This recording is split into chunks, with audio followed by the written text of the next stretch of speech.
What up, guys? Welcome to the Jiu-Jitsu podcast. And so today we're going to go into a book that I've been reading. So I know a lot of you guys like hearing about the books that I'm reading. And so one of them recently that I've been reading is a book called The Pyjama Game by Mark Law. And subtitle is A Journey into Judo. It's a book about judo. Now, obviously, there's a lot of comparables to jiu-jitsu. I read the book and like every day I'm like, if you guys are looking at the video right now, this thing's like dog-eared to hell because there's so many good little ideas that I took from it. And it's also interesting if you just want to find out more about some of the history of judo and some of the inner workings of the culture. I find that stuff fascinating to compare it to our martial art and how different it is. Yeah. And yet how similar. And so cool book. Today we're going to chew on an idea from it that I think is important. As we get into it, it's an idea that is battered into everyone's head very early on in jiu-jitsu, and every white belt has heard it. We harp on it all the time. And then in judo, they have their own version of it where, and the guy talks about how and why, at least in this, when this book was written anyway, why so many of the Japanese fighters have such a different style and a different take and mentality on judo than say some of the Westerners do. And so it's an interesting book, worth a read. If you like reading, it's an easy read. It doesn't read, it's not it's not like a fact book, like textbook. It's an easy read. And so lots of stories in it, worth a read if you guys want to check it out. Big thanks to our sponsor for helping make the podcast happen, Athletic. ATHLETHC, as the name implies, it is a THC mint that's sort of like microdosed. I've seen it called like the daily microdose, where you take it, you're not going to be buzzed out of your brain and be slobbering around and whatever else. It's just to help get you into a particular state that could be useful for certain activities. So for instance, they have one mint called flow. And the whole idea about flow is it's formulated to help you get into a more flow state, to help you relax that brain a little bit so you can get into those states. We're going to talk kind of as we get into this podcast, by the way, when you kind of do as we're talking about, it can help you get into that flow state as well, because it puts your mind in a much more relaxed place. Yeah. And you can get more from yourself. You can think more. But the mints that they sell are for those kinds of things, and they help you with different functions, different outcomes, different objectives. But the flow one, I like the flow one. Sometimes I'll take it during rolling sessions where, especially if I'm playing with something new and I just want to like play. I don't really want to win the roll, so to speak. I don't want to try to get any. I just want to like see where it goes. I find it helpful. It helps me get into a more relaxed state. I don't feel any grogginess from it. Like years ago, I took, I ate some special brownies and I felt incredibly groggy the next day. And I remember when I was taking the athletic mints, I was like, I don't want to, I'm really apprehensive about taking stuff because I'm like, I don't want it to mess up my flow. Right. It didn't. Very easy to take. And again, no grogginess or nothing. If you guys want to check out any of their products, because they have several different mint formulations, all of them have a very low dose of THC, and they have other cannabinoids along with them. You can check them out at Athletic, ATHLETHC.com. The promo code is Chewjitsu10 for 10% off the order. Also, thanks to our sponsor, Epic Roll, for being a longtime sponsor of the podcast.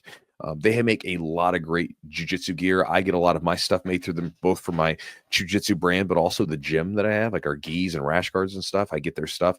Great quality stuff, good customer service. They take care of you if you need something. If something goes wrong, they've got everything from t-shirts and rash guards and shorts. And I mean, everything and anything jiu-jitsu related, they make it. They're one of the manufacturers that PGF uses, the professional grappling uses, that to help make their stuff for some of the teams. I don't know if they still are, but they were last season. But again, if you guys want to check them out and just browse through their website, see if you find anything you like, go to their website at epicrollbjj.com, EPICROLLBJJ.com. And when you get there, checkout code is Chewjitsu20 for 20% off the order. Also, thanks to our sponsor, Charlotte's Web. They are one of the OGs in the CBD space, the cannabinoid space. And again, they have a really well-tested, well-produced product. Again, CBD is one of those weird things where it's an unregulated market, right? So the FDA doesn't have it locked down like they do a lot of other things. And so they've done studies before where the CBD market is all over the place, where, you think you're getting this, but you're really getting this, or you think you're getting X amount, but really you're not getting that much. You're getting less than that. And so they're one of the good guys in the CBD space, where they're making a lot of good products. Everything's third-party tested, so you can ensure the quality of it is there. And then also, you know what you're putting in your body. On top of that, they have a lot of other different products, things like CBN products, which are great for trying to help you get more sleep. And again, as we get older, that's kind of an important thing. It's one of our main tools for recovery. Is that everybody wants to pop TRT and everything else, and that's perfectly fine. Of course, do what you want to do, but getting your sleep habits into check is really useful, and CBN products can be really helpful to that. They also make some functional mushroom products as well, balms and rubs, anything and everything, just tons of stuff. Take a look at their website, charleswebb.com. The promo code is Chewjitsu30 for 30% off the order at checkout. Also, if you guys want to support the podcast directly, you can check us out at Patreon, patreon.com/the Jiu-Jitsu podcast. When you go to the website, you can look at what we have to offer. There's a bunch of perks. And again, it's a very inexpensive price. And so again, when you join up, you get a ton of perks for, it's super cheap. We're practically giving the damn thing away. You spend more at like McDonald's or Starbucks or whatever place you go to, in one visit, and you're done. And so again, if you guys want to check it out, go to patreon.com/the Jiu-Jitsu podcast. We give you guys a bunch of extra content and exclusive stuff. And on top of that, you get to support the podcast that you're listening to, and we appreciate it. Last but not least, guys, if you want to get my daily email, the Chew Crew email, check it out at chewjitsu.net/join. When you join up to the Chewjitsu email, you will get my daily email, as I said, almost daily. And then on top of that, I will send you an ebook that goes through 12 different strategies on improving jiu-jitsu faster through focused rolling. So we're going to talk a lot about focus in this podcast. And again, the ebook can give you some different strategies. There's also a video in case you don't want to read, if you just want to listen to me tell you. There's an ebook and a video that goes with it. But it'll give you over 12 different strategies on how to improve with focus. It's one of the most important things. And if you're an older grappler, you have limited time. And I just say this because I know our demographics. We got older people. If you're an older grappler, you have limited time training. And so you can't screw around with like, I'm just going to show up and, hey, I'm here. That's fine early on. But again, as soon as you start to actually have a little bit of skill under your belt, you want to start giving it some focus and start directing it. And you don't have to be a black belt to do that. I show you how to do it both from white into black belt and everything in between. So check it out at chewjitsu.net/join, JOIN, to get the daily email and get the ebook that I give away in the video. Now let's get into the podcast and let's talk about the Pyjama Game.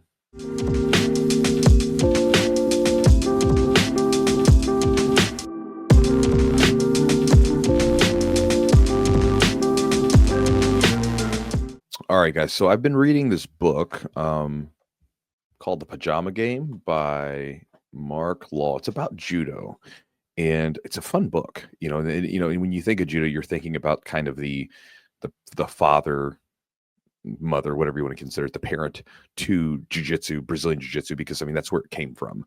There's traditional Japanese jiu-jitsu, and then there's judo, and the time where that's making its way to Brazil and things like that. You have a mixture of people, but again, there's a lot of judo heritage in our martial art. What's interesting also too is a lot of the sort of the, I guess you'd say the folklore or the selling points of judo are basically the same as jiu-jitsu, right? Like there's Jigoro Kano, who was a very small person who wanted to learn how to use leverage to outdo larger people and fight them. And there's the famous story of Elio Gracie, who honestly wasn't that small. When you look at him, he was in good shape. He was a good sized guy for his time period, especially when you consider, like, say, World War II era. The average American GI is like $150, maybe 5'6", 5'7", I think it was. So like he was an in shape guy. Carlos is actually a bit smaller than, if you see Carlos and Elio standing next to each other, like Elio was a good size bigger. But a lot of these same ideas are all baked into judo, and then jiu-jitsu, Brazilian jiu-jitsu, we use it. Again, famously, I remember talking to several old school black belts who, were black belts before the UFC was released in '93. And they were talking about how back in the day, they didn't call it Brazilian jiu-jitsu. They just called it jiu-jitsu. Jiu-jitsu. It wasn't until the UFC came out and Gracie Jiu-Jitsu, and there's this whole thing that happened. That's when that came out. But anyway, I wanted to share a part. There's actually a lot of good parts. If you guys are if you get my emails that I send out, my daily email, then you'll definitely get some emails that are going to touch on this. I'm almost finished with it, and I tend to go back through a book once I've read it, and it sort of makes its way into my email. So you'll get some of that content in there, and fun carryovers, fun parallels to jiu-jitsu. But there's a part of the book that I thought sort of harkened to our whole bit about survival. So there's this part here where they're talking about, and again, this could have changed. This may not be the same now. I don't know, but I've heard this from other friends of mine who lived in Japan and did judo. They explained similar situations as this, but there's a part of the book where he says that the Japanese certainly enjoy the arrival of new foreign blood and the chance to taste it. Neil Adams, who was a silver medalist, excuse me, in the Olympics, recounts how when he and some teammates were training at a particular university that was really tough, like one of the best ones in Japan back in the 80s before the Olympics, they kept firing new opponents at him, over and over again, and inevitably got a little out of hand, and they would be trying to throw him up against a wall and everything else. And then, of course, they're retaliating, and you're getting these rowdy rolling or rowdy randori sessions, and Neil Adams was like, it's just human nature, right? We're just getting after it. We're just getting rowdy.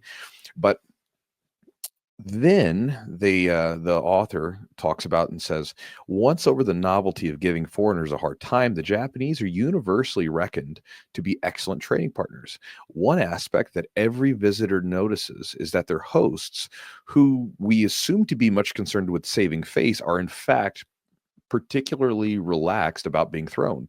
As part of their early training, they spend a lot of time practicing break falls, which gives them enormous confidence and enables them to train in the proper spirit of judo, going for the big techniques, accepting the risks of being thrown, etc. And so he kind of goes on to this, right? So it's interesting. And he also compares it to, say, some of the European judo, which can sometimes be very passive and cautious and defensive. And so I thought that was interesting because when I read that, of course, my brain goes back to jiu-jitsu. That's my grappling art, even wrestling. And what's interesting is that in most cases, this is my experience, and this is also what I've noticed from a lot of people. People tend to be cautious and defensive and hamstrung from really going for their offense when they don't have a rock solid defense, when they don't think they can take the throw, when they're nervous, they're scared, they're afraid, right? And this is why, in jiu-jitsu, what do we always stress? Oh, you got to survive. You got to learn how to survive. Defense. This is always the big thing that we push because it's important. Because when you can do this, when you know in your sort of deep, soul, right? That you're like, no, you can put me side control, whatever, I'm going to be fine. That gives you another level of ability. I remember experiencing this the first time in jiu-jitsu when I remember I was a wrestler, came into jiu-jitsu. Many of you guys know this. And I remember being aggressive to go for guard passes, but I was always a little hamstrung for really going for submissions. And as I developed a guard game, I was able to develop this ability to be way more aggressive on top. Yeah. And this continued on. And I remember being like a black belt and a brown belt. And this is, actually, I guess this would have started brown belt. When I was a brown belt, I remember I really struggled to be offensive at that level because guys were really good. You make a mistake, you get put into a bad spot. And I remember that I spent some weeks working with one of my training partners, putting myself in bad positions. We were getting ready for a competition, and so we purposely put ourselves into the worst positions for each of us. His was back, mine was side control. And so we would work from those positions. And I remember developing this ability to escape side control, which then gave my guard game from the bottom a whole new level of offense because I'm not afraid. You get me into side control, so what? You're not going to submit me. And that's increased more and more and more. And that's led to just better jiu-jitsu. And then there's even the mental side of it, right? Like, for instance, a lot of people are afraid to lose. And when you're afraid to lose, you don't play your game. You just shell up. And, I've experienced plenty of losses over the years. And what's interesting is when you lose, it doesn't really matter. It's not a big deal. And it's a useful thing to experience because then it's, when you're going through that mental battle of wanting to go for something, but like, what if I lose? So what? Again, you can only be at your maximum offensive ability when you have a rock solid defense and you have the ability to be free of the worries. And so again, think about how that would work in judo. Well, judo that's focused primarily, not all, but primarily on the throw. Big throws, big takedowns. And to do a big throw and takedown, especially with like a lot of the judo throws, it requires 100% commitment. You have to go for it 100%. And that means that you're going to be exposing yourself. When you move, you create vulnerability. This is true in jiu-jitsu and on the ground as well, right? Like, for instance, you can see this, like it can be very tough to get a takedown sometimes in jiu-jitsu because people are very passive, timid. They'll keep their hips back. Now they have no chance in hell in ever getting a takedown themselves, but it's just such a defensive posture that it's hard for someone to even get in on their legs. Yeah. But when you get two people that are aggressively going for takedowns, there's a lot more openings because of the movement. They are engaging, and both people actually have a better chance of getting a takedown than if one person's super defensive and the other person's aggressive. And so with that, think about what that does. If you have the ability to go and commit to something 100%, that's a pretty good place to be. And I mean, you can just think about this in any aspect of your life, right? Like if you've got a cushion of a little nest egg of money and you want to take a financial risk, probably going to be easier than if you're looking at it and say, well, if this fails, I'm done, right? I mean, maybe not. There's plenty of stories where, again, people go against the odds or whatever. But again, when you're talking about the fear of it, it's there. You can think about this in other situations that you might be conjuring up into your brain. But I think that's important because I think it's one of those things where I would kind of say this way. I might be talking to you right now and you're like, oh yeah, we know that. But here's the deal. How often do you put yourself in bad situations? How often do you let people put you in like submissions or take your back or whatever? How often do you do that? You know, the higher you go in jiu-jitsu skill wise, the less often people will like legitimately put you there because you're just one of the better people. And you have to put yourself there more often because otherwise that skill will atrophy. I've rolled with black belts who clearly don't ever put themselves in those bad positions because they don't want to look bad, whatever. And that's what you have to keep doing that. I do that all the time. There's like days where I'll go into the gym and it's usually what I would consider my lighter days where I will let people put me in bad spots just so I can work out of it. Famously, Gary Tonin will when he's doing jiu-jitsu grappling, he will let people put him in full-blown submissions and escape, and he gets submitted all the time in training. And because of that, he has a crazy offensive work rate. When you watch that guy compete, man, like that's offensive jiu-jitsu. He's super aggressive. And then I've even seen where I've seen like coaches gloat or brag or boast about how they never get submitted in training or how they haven't been submitted in training in years. And when I see that, I think, oh, well, that's not good, right? Because that means you're never putting yourself in bad spots. Because, you know, if you're the black belt in your gym, you're probably one of the best people and you can probably avoid stuff. But again, that means you're also probably not exposing yourself and really trying a lot of new things, right? You're kind of just staying to this same game that you know well enough to like keep everybody out of. And so I don't necessarily look at that as a positive. If someone says, oh, I haven't been submitted in the gym in X amount of years, I don't really see it necessarily as a positive. I see it as, maybe you're not really going for it. I mean, you could be just that good, I suppose, but you know, also to think about, well, how come there are these really good jiu-jitsu practitioners, competitors who are world class that do get submitted and do get caught in stuff and they're competing at the top level? To me, it's like looking at, you know, success, it leaves clues. And that's one of them. Right, to be able to have that game where you're doing crazy offense, you're doing all the cool moves that jiu-jitsu has to offer, you're really getting after it, having the highlight reel finishes, or just feeling good and accomplished. Maybe you're not a competitor, maybe you're just trying to improve and you're trying to use a technique. Well, you have to be able to commit to those things 100%. And in order to do that, you have to know mentally that you can survive the loss, of course, that it's not a big deal. But also too, you got to know that physically, if you get put in a bad spot, you have what it takes to get out of it. And so for any of you guys listening, here's the idea to chew on.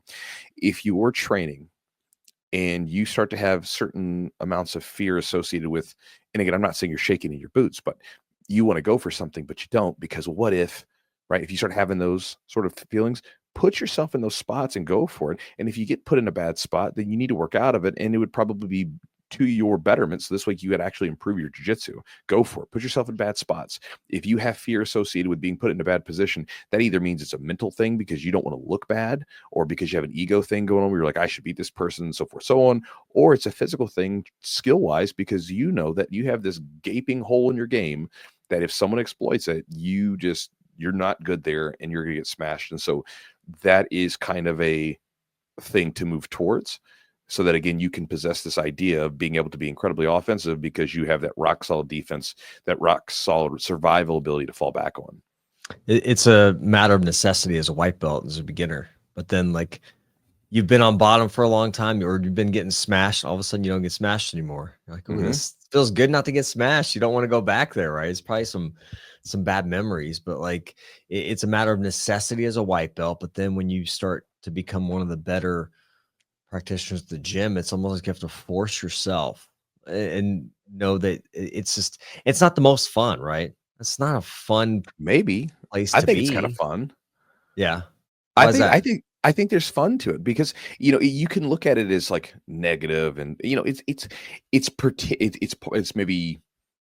it's maybe a little bit uncomfortable, right? But I mean, It is uncomfortable. Yeah, can be. hell, at a certain point, getting your face smashed is about as normal as like making your pot of coffee in the morning, right? Like, when someone's smashing my face, I'm just kind of like, I'm used to this.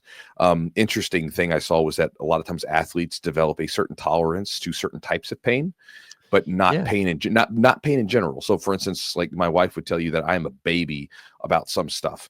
She'll come in there want to pluck hairs and stuff like that. I'm like, it Yeah. hurts, whatever.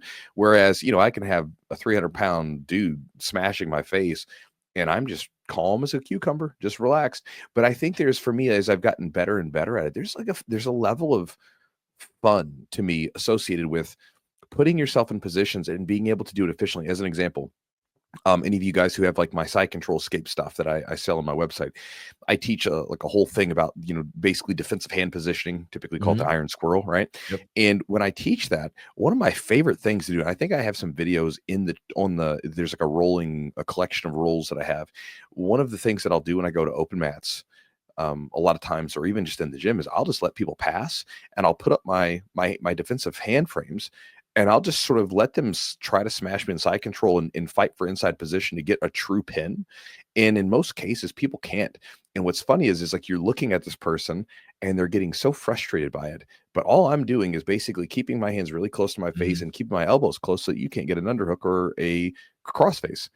And so it's kind of cool. I think that's really a really cool skill to have, is that you're watching someone exert energy, they're getting frustrated. Meanwhile, you're down in the bottom, barely breathing, and all you're doing is blocking a couple of grips. That's it. And so I think there's a lot of fun to it. Even when we were doing the escapes recently from the chest to chest half guard position Yeah. to get into an offensive, to me, there's something really cool about some person's really trying to pin you down to the ground. They're really trying to hold you, and you can use this set of options in a step by step sort of method to get yourself out of there without having to exert massive amounts of energy. I think that's cool. I think that's fun. Mhm. And so for me, like, sure, it's uncomfortable to a degree, but I mean, so what? Jiu-jitsu is kind of uncomfortable at times. It's like one of those things where, like a lot of things in life, there's a little bit more of a childhood. Parenthood would be a good one, right? Incredibly rewarding, but man, on the front end of it, dude, it sucks for some people sometimes, for off and on. And when I say sucks, I mean just it's very challenging. It's Yeah. uncomfortable. Yeah. Your Yeah. schedule changes. Your wife's struggling with stuff. You have to rearrange your whole life around this little being. There's tantrums. Like, none of that's particularly fun, but there's a rewarding side of it too, and eventually become used to all the other stuff, right? But then there's a rewarding side of, you're watching this little being grow in front of you. And so a lot of times the best stuff is kind of uncomfortable. Yeah. Well, I agree with like you're kind of when we did the chest to chest, for some people, that chest to chest is a very dominant, very controlling position. But being able to have somebody on top of you in that chest to chest top half guard and you being able to get out, it's like you're almost like, in some ways you're like taking their best shot and you're able to kind of like Hmm. get out of it. It's like, oh, that's the best you had, or that's your best position. And I was able to get out. I think it's definitely rewarding. And also confidence boosting in some ways. Cause I think you're right. Like if you're scared to go for it, I mean, if you're scared to be in that position, you're gonna be hamstrung because you're not gonna go for it. You're gonna maybe protect. So I absolutely, looking back at the last tournament I did, and I won all decisions Hmm. and it was not great. And I know there was some of those, I would say the majority of those matches, if not all, I was like, I could go for something, but I'm afraid to give something up. And I think I did just enough. I played in a way that wasn't very fun to watch. And, I wasn't really proud of that performance. I had some tough opponents. Don't take anything You away. did. Like they weren't giving me anything. Like, and there were Right. But some you instances didn't truly go for it. there was some You spots held I back. did, and some Yeah. spots, there was a couple times I held back. A couple times I went for it. I just got caught in like a closed guard, and somebody held me there in the Hmm. gi, which is freaking annoying place to be in somebody's closed guard. Somebody with very long legs grabbing your gi, very hard to get out. But there was a couple matches for sure that I could have done more, and I didn't. And I Hmm. think it was just that like I don't want to lose. Yeah. I want to win. I've been winning. I want to keep winning, kind of thing. And so It definitely, I mean, I can for sure it slows you down, and it impairs your ability to submit or to even get in a better position because you're afraid of the sweep or afraid of getting a bad spot. Um, yeah. Yeah, and this is why, like, when we started that half guard block of training, we started with the defense and escapes first.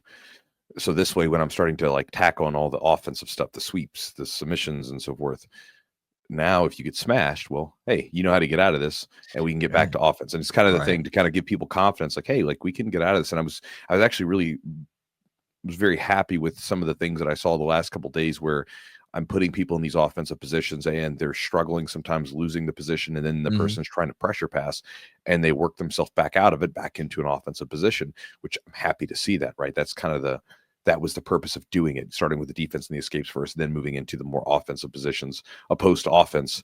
And then if you fail and get blasted, you're just dead, done, cooked. Yeah. Yeah, I think I mean, it's a big confidence builder. I think that's part of it, just knowing you can get out. What do you think are some other things that you kind of preach, Chewy, when we're working that kind of stuff? We're working on defensively. What are some of the things like maybe if you look at the white belts or maybe the beginners that struggle, or even some people that are more skilled that struggle? What are some of those things that you see that they struggle with? There's a lot of stuff in person to person is kind of different. Okay. Um, a lot of people breathing is a big one, or especially Okay. early on, right? Mhm. And I mean, I say early on, but I mean, even with me up until purple belt, I used to have a lot of trouble breathing. And it doesn't seem like such a big deal, but if you roll sometimes and you tune into your breath, so let's say that, like, you guys listening, the next time you're rolling, think about when you have a scramble or you have a move, like you execute a takedown or sweep or whatever it is. Once you get to the position where things kind of stop, let's say you sweep, you get on top to half guard or mount or whatever, and things stop. Think about tuning into your breath. What is it doing? Like Mm. he'll hear people on top of me breathing very sporadically, or in some cases still holding their breath. And if I hear that, I'm like, hey, slow your breathing down. You know, and again, what I usually tell people to do is a 2 in, 1 out. So it's a 2 in Yeah. really quickly, out, and I'll do a couple of those. And even for me, like, I've trained myself to do that. So like every time I'm in a hard roll or even a match and I get into those positions where it's that where I can tell I'm really working hard, I take the 2 in, 1 out, and that helps. Again, I've literally had my heart rate monitor on with my phone show me where I'm at, and I can see it start to come down from, say, like 170 or whatever it is, and get it back down into like the 140 range, while I'm holding that position after some time. And that's huge. So breathing's a really big one. Um, and like you said, I think you kind of hit the nail on the head, is a lot of times when people get away from it, they go through the experience of, man, this sucks and I'm struggling and so forth and so on, and then they do everything they can to avoid ever going there again. Sure. You can think about this with difficult things. Anytime, for instance, you're new, this is one reason why a lot of people don't do jiu-jitsu. They come into jiu-jitsu, and why they not even jiu-jitsu, why they don't do a lot of stuff. A lot of times, whenever you're getting into something that requires some skill, requires some effort, there's going to be that learning curve, and it's usually not fun early on. It sucks. Like, you're kind of on the bottom of the pole, and you're Mhm. getting smashed. You're making stupid mistakes, and you can look at this and have the wrong attitude, which is, "Oh man, I'm terrible at this," so forth, so on. Or you can look at this and be like, "This is something new. This is something brand new." As an example, when I first started riding horses with Jess, I mean, I was terrible at it. I mean, I could barely stay on the horse. As soon as we'd get that sucker at a lope, which is kind of where they're jogging, if you want to call it like a gallop or run, Yeah. this would be kind of the horse jogging, right? Okay. And it looks so simple when someone does it who knows how to ride, and then you get on it, and all of a sudden there's this 1,200 plus pound animal underneath of you moving, and you're trying to move in sync with that animal. It is not easy. You have to learn how to ride that and go through it.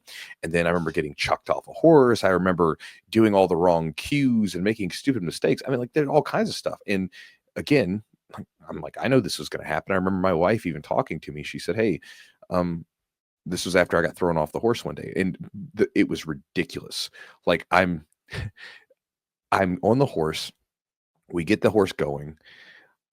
I get popped up, and one of my feet come out. One of my feet come out of the stirrup, and so I've Mhm. got one foot in the stirrup, and I'm hanging onto this horse, sliding off to the side. I can't give the horse commands anymore to stop and do things, and it's chasing after Jess because we were going together before this, and I mean, I'm hanging on for dear life, and I remember just like holding on, and I remember afterwards she said, "Are you going to keep doing this?"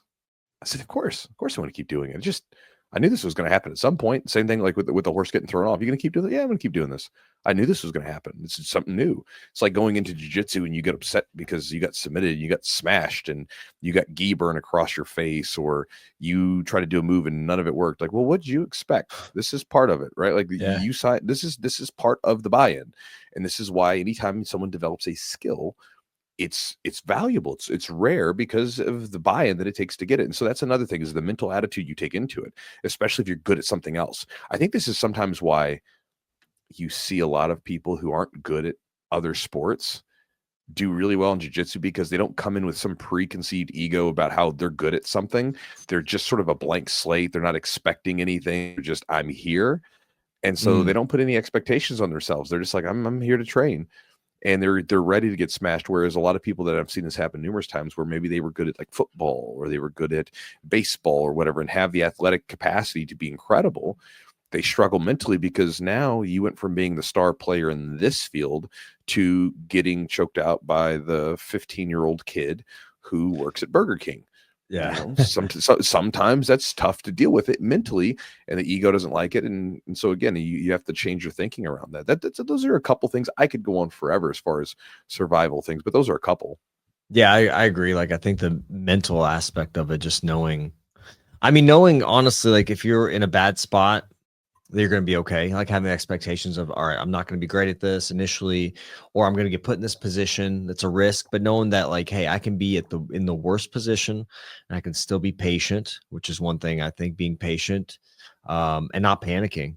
Part of that's the breathing aspect, but also I think there's an important one thing that I feel like you shared. You didn't really ultimately say it, but like when we were doing that chest to chest escapes, it's about being patient and not really Mhm, like blowing your wad, kind of like have bursts, right? Like mhm.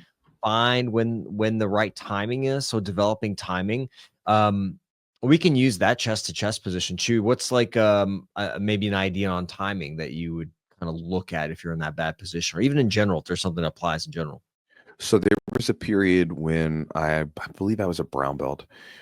I hurt my knee. I've talked about the story before, but I hurt my knee and I wanted to be on the mat. My knee wasn't hurt really bad, but it was enough that I couldn't push off of it too hard.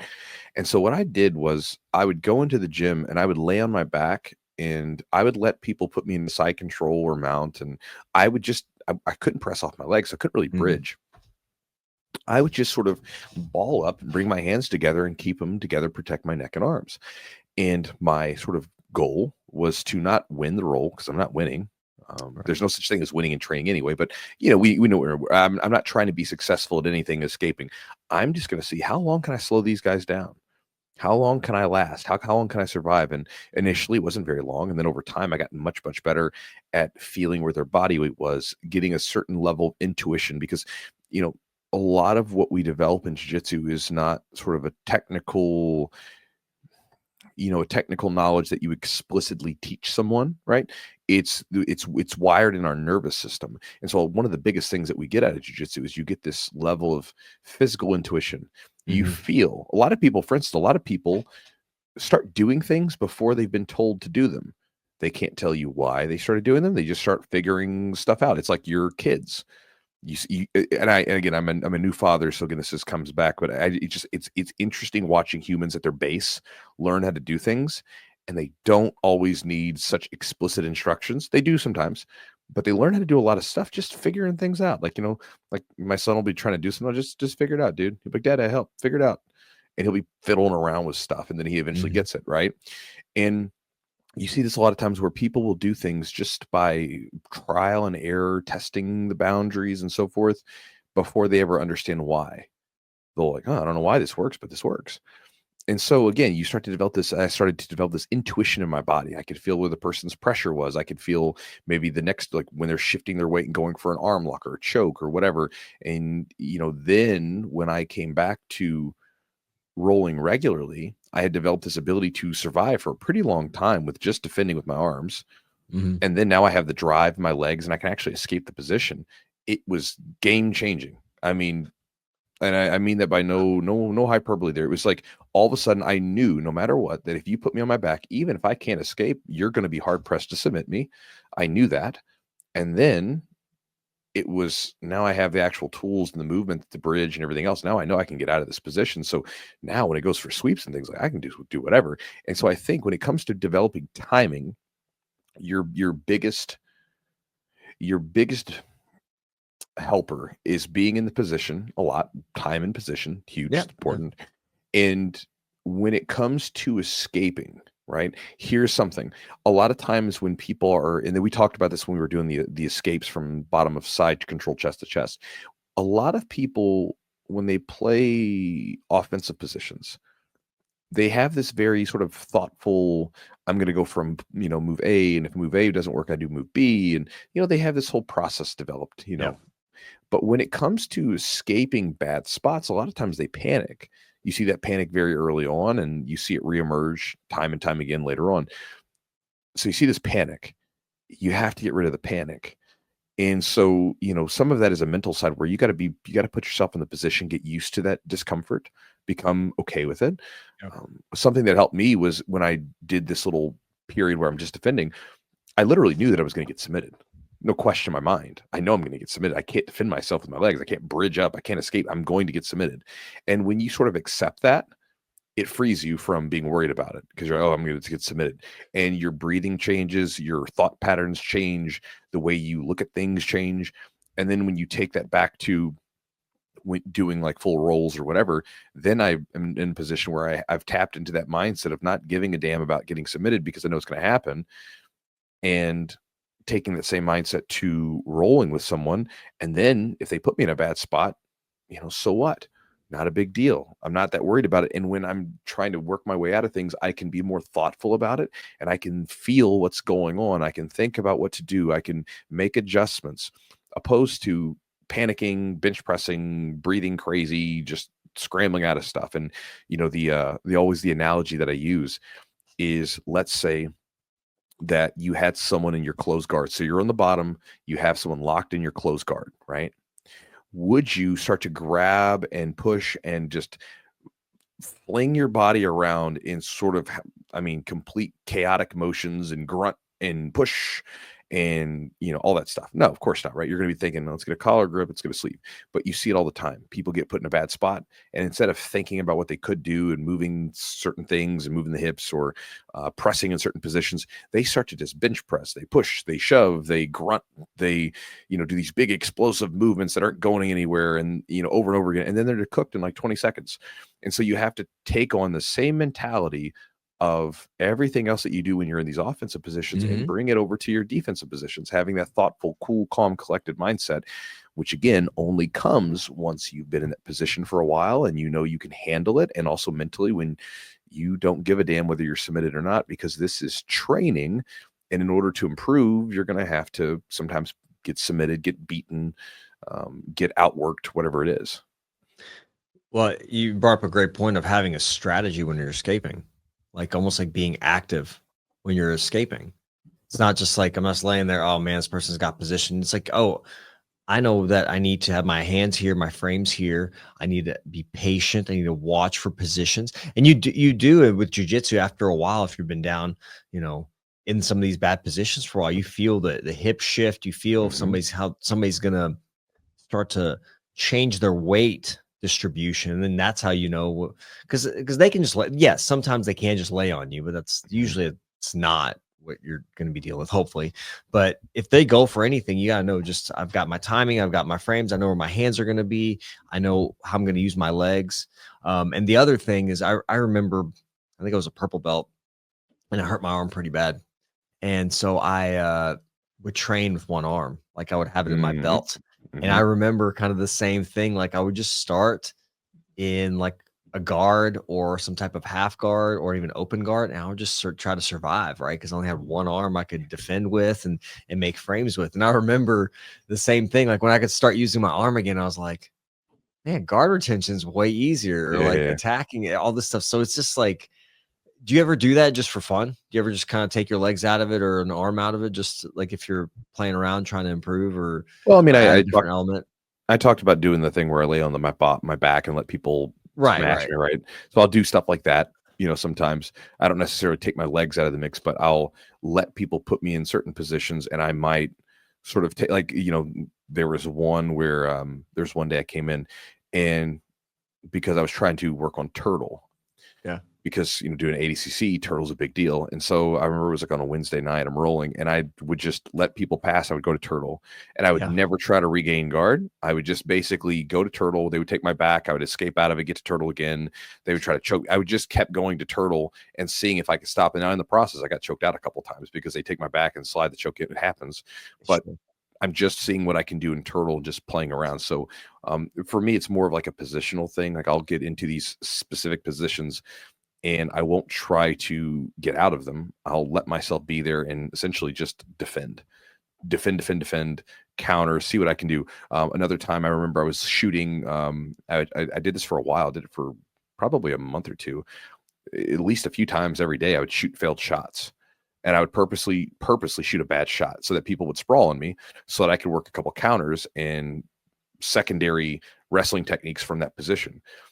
Just so I could work different things like peek outs and sucker drags and leg hooks and things like that. And so I would purposely put myself into a position that most people are afraid of when someone Mhm. sprawls on you. And I would put myself purposely there and just see what I can do.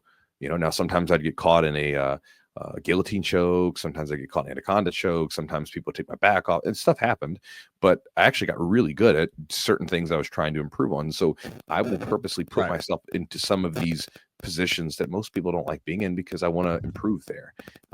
So don't necessarily take the arm out unless I have to, but I will do that. Although there are tons and tons and tons of stories where people will have to adapt their training to injuries, and it sort of nerfs their game a little bit, but then they get better because of it. Both of us know Jeff. We talked about him on the podcast. For any of you guys that have competed at the Jiu-Jitsu Opens, he's one of my partners there, right? And there was a period of time where he had just racked up a bunch of injuries. In particular, at the time, it was his ribs and his shoulder. Could not do a hardcore top player game; it just wasn't happening. So he started playing a very sort of a much more chill bottom game, especially for him, and did this for a while and developed a whole new style of game for his bottom that then enhanced his top game, because now, like, he wasn't one dimensional. He could attack from bottom, top, but he had options. And so again, I think I think going to positions that sometimes you don't want to go to can be super helpful, and putting yourself into the places that people don't want to be in, or that you don't want to be in, can be incredibly useful. Mm. How much time do you like to spend in those? Like if you are working at one of those, like turtle, is it a couple months? How long? How often did you do it? And would you do it all the time? Man, it depends on the person, right? I think you have to look at your game personally, right? So for me, I was looking at it as there were a few different secondary wrestling techniques I wanted to work on. So I stuck in that position until I was able to hit them. So every day I would, I pick and choose, because I don't necessarily want to get sprawled on by the 300-pound guy who's going to break my neck or something. So I pick and Mhm. choose who I go with. But I'd say, okay, I'm going to go with this person, and I'd roll with them, shoot the bad shot, and then play from there. Or, if I'm working from turtle, it literally, I remember the day that I worked from turtle is I just kind of wanted to play the position a little bit, feel it out. And I wasn't really feeling super energetic. So I was, hey, this will be my recovery day. Now I can do that because of my skill level. Like a Yeah. recovery day for me is like a hard training day for some people, and Yeah. this will happen. And, a lot of people get better with time. So just kind of keep that in mind. But, now if I'm really trying to dive deep into a position, months, I'll be there for months. I can't tell you exactly, but when things start to get better, then I'll kind of move on. But otherwise, I'm going to be in there. I'm going to make that stuff work for months. Currently, my focus was on a lot of arm crunch, shoulder crunch stuff. Mhm. So I've gotten really good at the position, and I've stuck there for probably about 2 months. And I've gotten to the point where it connects with my butterfly and half guard game seamlessly. And so if one avenue stops, I'll shoulder crunch and sweep people, or work to submissions and arm locks and chokes right out of the gate. And so again, I'm expanding that part of my game because it goes so well together with my half guard, my butterfly guard, everything else. And so I've been in that position specifically for months. And you can change it up, day to day. So if you have like 3 days of training, You could say, well, I'm going to spend 2 days on this and 1 day on this. This is about being thoughtful with training. And this is something like, Yeah. especially if you're older, and many of our people that are listening, you're older, you don't have endless days of training. You can't live in the gym. Yeah. Your wife or husband's probably not going to be okay with you like spending 7 hours in the gym every day and living on the mats, right? Probably going to have some issues. So you really have to be intentional. One of the things that I tell people a lot of times is that what can be really useful to you is on like a Sunday or kind of whatever the end of the week is for you, write down like, what do you want to work on this week? And you have your training days. Most of us have a pretty consistent training regimen. We know when we're going to lift. We know we're going to train jiu-jitsu, all that. Write down like, okay, I'm going in Thursday night. What is Thursday night going to be? What am I working on? And again, you don't have to be a black belt in jiu-jitsu to understand this. You could just ask yourself questions like, where am I afraid to go? Like, what position gives me the heebie-jeebies? Or where would I like to get better? What excites me? Like, what would I be really excited about working towards? Or, where in my game is there a bright spot where I have some success, but it seems to not, there's a little bit of failure associated with it. You can just ask yourself basic questions and you can get some sense of an answer. And then you can go on YouTube, you can buy an instructional, you can talk to your coach. There's all sorts of different methods for information. And then you just find a little something to work on it. I mean, that's it. You don't have to like with instructionals as an example. Most people, I think, go about it incredibly wrong. They try to digest the whole damn thing in one sitting. Like, you're not, there's no prize for that. Spend 15, 20 minutes, find one thing, go practice, stop watching, go practice. Then when you're done, come back to it and just kind of give yourself a agreed upon time to watch, maybe 15, 20 minutes once a week. Doesn't have to be long. Cause again, if you're getting one technique to work on or one position to try, then the rest of the week you're trying to implement, and then you go back to it later on. It's not, you don't have to watch the whole darn thing in one setting, and you're not going to get anything from it, in my opinion, from it anyway. You'll have a lot of head knowledge, but you'll still be lost because you just took in a huge dump of information, and now you're trying to sort of sift through this and think, well, what am I going to do? Opposed to, hey, I'm gonna sift through this thing and find something useful. Boom, I got it. Let me go implement this now, right? It's like thinking about, like, let's say if you're putting together a like some sort of toy for your child, or you're putting together some furniture. Maybe you went to IKEA, you bought some new furniture, and you got to put all that crap together, and you're ready to pull your hair out. If you notice that it requires, screw A, right? It has a little A on it, screw A, because you have to attach these two things together. Well, you're not going to go look at everything. You're going to look for screw A. That's what you're looking for. And so you can think about it. Well, like, okay, if you're piecing your game together, trying to put this thing together. Okay. Well, for some reason, every time I get to half guard, I get smashed on the bottom. Okay. Well, then I need to find ways to escape that. Or, hey, I get to this particular half guard position, but I just don't have any weapons from there. Or I get put in the bottom of side control and I don't have any options. Or I get to mount, I can't finish people. You can just ask these questions to yourself. Stop scrolling on the internet for 5 seconds. Let your brain wander and like just be in your own internal monologue and figure this out. And then you can give yourself a direction just like that. And that's pretty powerful. And again, it doesn't even have to be something that's super specific to your game. It could also be, hey, I just want to be really good with arm bars. So then you're just going to focus on only arm bars for a while, and you're going to add that to your game, right? And you can do this a number of different ways, but you want to think about it as that. When you're sifting through all the jiu-jitsu information out there, you have to have a filter for what's actually going to be useful to you, because there's too much. There's too much information. This is why you have to, put yourself on information diets. You want to sift through and say, okay, like, what is actually going to be useful here? Not everything, but like this stuff specifically. And this is why I tend to tell people to be mindful if they're just scrolling on the internet for jiu-jitsu techniques, because you might find something good, but it's just going to scatter your brain, opposed to if you actually go search for something specific to your game or for your needs or your desires that you have with jiu-jitsu. Yeah, it kind of be distracting a little bit from it, because you might find something completely that doesn't do anything for your game, doesn't integrate. I think you talked about the shoulder crunch, and you play a butterfly guard. It's a huge part of your game is a butterfly. And so using that shoulder crunch to integrate right into butterfly, right? How I can go from one to the other and interchange it, to mold it, and just make it this whole thing where you have just more attacks and more ways of, getting the submission or getting the sweep.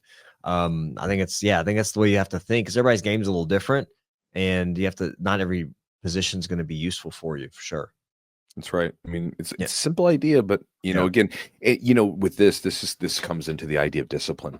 It's It's another thing, yeah. A lot of people can be really dishonest with themselves with their phones. They can put, oh, I can put it down whenever I want to, whatever. I mean, like, I'm not stronger than anybody, and I will continue to talk about this over and over again until like more people do it. But again, I just delete the apps off my phone and I install them when I want to look on them. So I give myself an agreed upon time during the day to get on social media, and I can look at whatever I want. I can fuck around on it as much as I want. I can do whatever I want. But then I delete it because I don't want it impeding my thought process from the things that are important to me, whether that's my training, my business, my family, my friends, unimportant junk. And again, I'm not saying you can't get useful stuff on there, but again, a lot of the stuff that is on social media, it's not useful. It's not all that useful. I mean, if you said to yourself, what if you didn't have social media for the last 2 weeks? Would your life be altered by any real way? Probably not. I don't think so. And I use this stuff for business, right? Like, so again, I use this stuff to communicate with people and stuff. And I don't think my life business-wise would be altered in any significant way if I didn't use it for the last month, 2 months, 3 months, whatever. There's ways around it. And so again, just if you're trying to get the best from yourself mentally, it's like my number one recommendation to people.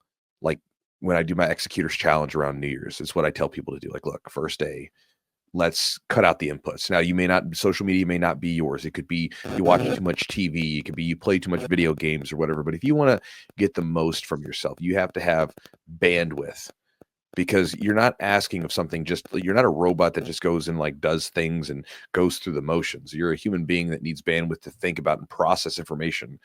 And so when you're going into the gym and you're trying to be very thoughtful about your training, you need bandwidth to work with. And a lot of us, you're already tapped.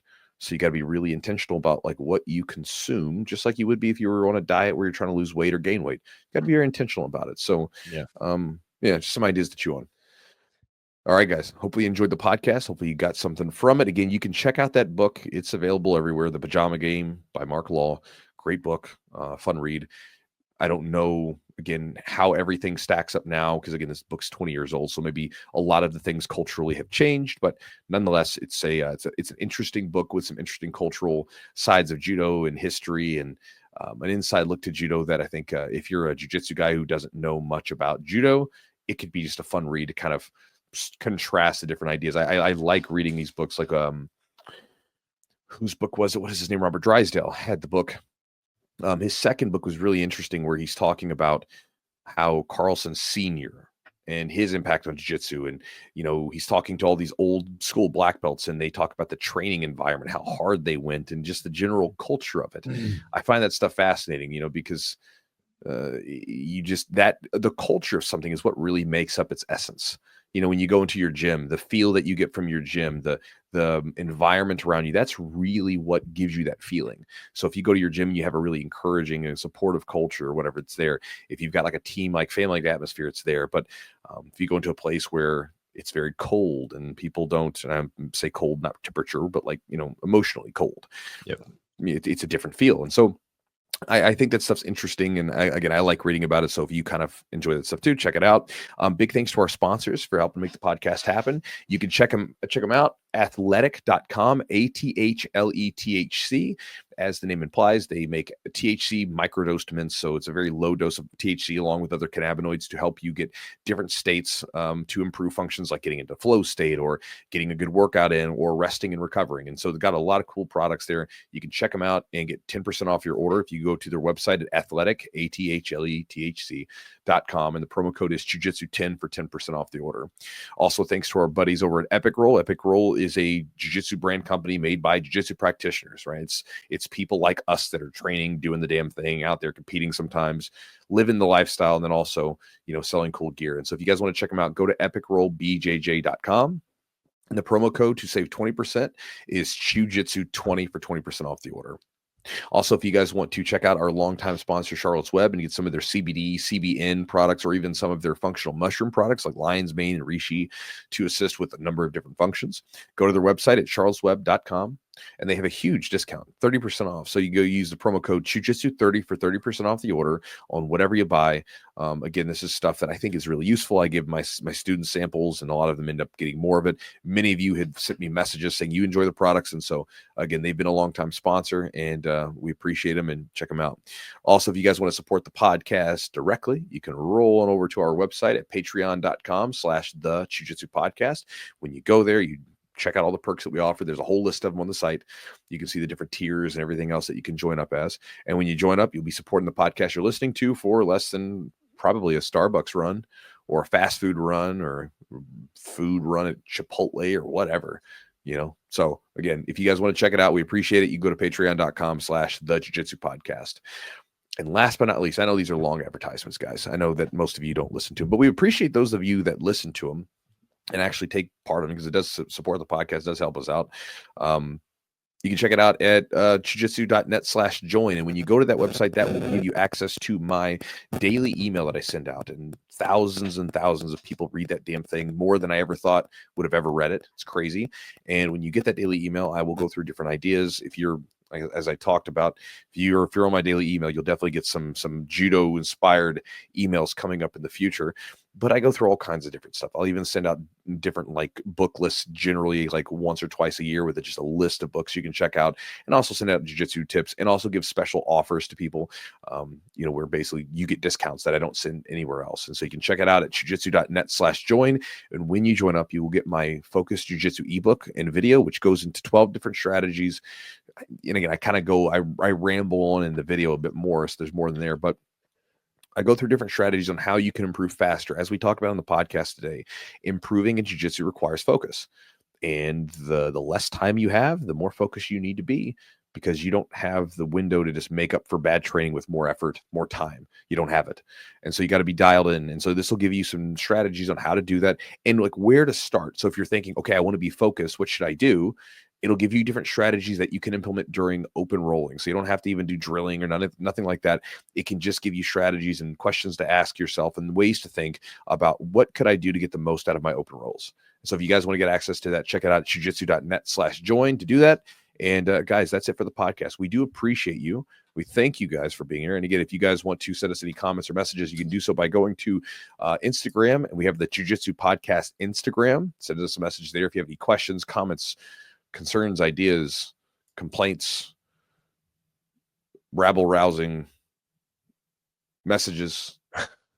What's the other word for like, I don't know. I have no inquiries, right? Inquiries. That would be a good one. Inquiries. And what else? What's the other one? I know I could look up a thesaurus, but I don't want to. I want to just good try stuff, Chewy. Yeah, good stuff. Go. Word finding. Yeah, word finding with me. So anyway, guys, appreciate you guys for being here. Thank you as always, and we'll talk to you next time.